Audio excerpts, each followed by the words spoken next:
খতিয়ান ও ড্রাফট খতিয়ানের গুরুত্ব জেনে নিন। খতিয়ান মানে মালিকানা নয়, খতিয়ান হলো জমির জন্ম সনদ। একটু ভিন্ন তথ্য জেনে রাখুন, কাজে দিবে। কি মূল্যে রেকর্ড হয়েছে জানতে চান? খসড়া বা ড্রাফট খতিয়ান সংগ্রহ করলেই পাবেন আসল তথ্য।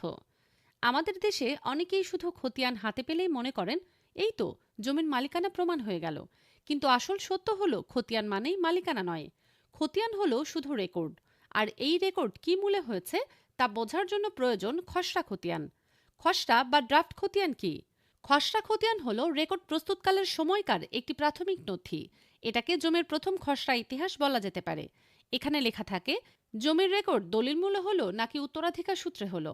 যদি দলিল মূল্যে হয়ে থাকে তবে কোন দলিল নম্বর ও সাল অনুযায়ী রেকর্ড হলো, জমির পূর্বতন মালিক কে ছিলেন, কার নামে কত শতক রেকর্ড হয়েছে। অর্থাৎ ড্রাফট খতিয়ান ছাড়া কখনোই আপনি জমির আসল ইতিহাস জানতে পারবেন না। একটা উদাহরণ ধরুন, আপনার দাদার নামে সিএস রেকর্ড আছে, কিন্তু আপনার দাদা জীবনে কখনো জমি কেনেননি। তাহলে কি মূল্যে রেকর্ড হলো? উত্তর আছে কেবল ড্রাফট খতিয়ানে।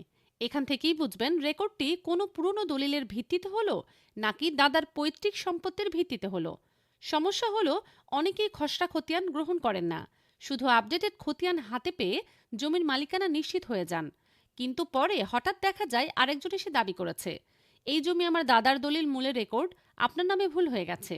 তখন শুরু হয় লম্বা মামলা আর ঝামেলা। তাই সচেতন হন, আপনার জমির রেকর্ড দলিল মূলে হয়েছে নাকি উত্তরাধিকার মূলে তা জানুন। আজই সংগ্রহ করুন ড্রাফট খতিয়ান। মনে রাখবেন, খসড়া বা ড্রাফট খতিয়ান হলো জমির জন্ম সনদ। এটা ছাড়া জমির প্রকৃত ইতিহাস জানা অসম্ভব।